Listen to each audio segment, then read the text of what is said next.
सोलापूर जिल्ह्यातील सांगोला तालुक्यात खळबळजनक घटना घडली आहे।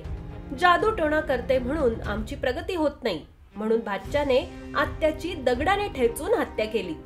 वृद्ध आत्याचा मृतदेह सांगोला तालुक्यातील शिरभावी येथे वनविभागात 11 मार्च रोजी सायंकाळी आढळून आला होता। स्थानिक गुन्हे शाखेच्या पोलिसांनी कौशल्यपूर्ण तपास करत भाचा विजय दत्तात्रय खेंडकर वय वर्ष 40 यास अक्कलकोट येथे सापळा रचून पकडला आहे।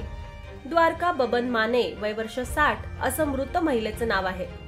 जादूटोणा करते म्हणून आत्याची निर्घुणपणे हत्या केल्याने सोलापुरात खळबळ व्यक्त केली जाते। संशयित आरोपी भाचा हा सध्या सोलापूर पोलिसांच्या ताब्यात असून अधिक तपास सुरू आहे। पोलिसांनी दिलेल्या माहितीनुसार 11 मार्च रोजी सायंकाळी शिरभावी गावाच्या लगत असलेल्या वनविभागाच्या जागेत एका वृद्ध महिलेचा मृतदेह दगडाने आणि धारधार शस्त्राने वार करून खून केलेल्या अवस्थेत आढळून आला होता। या प्रकरणी सांगोला पोलिसांनी भादवी 302-201 अन्वये गुन्हा दाखल केला होता।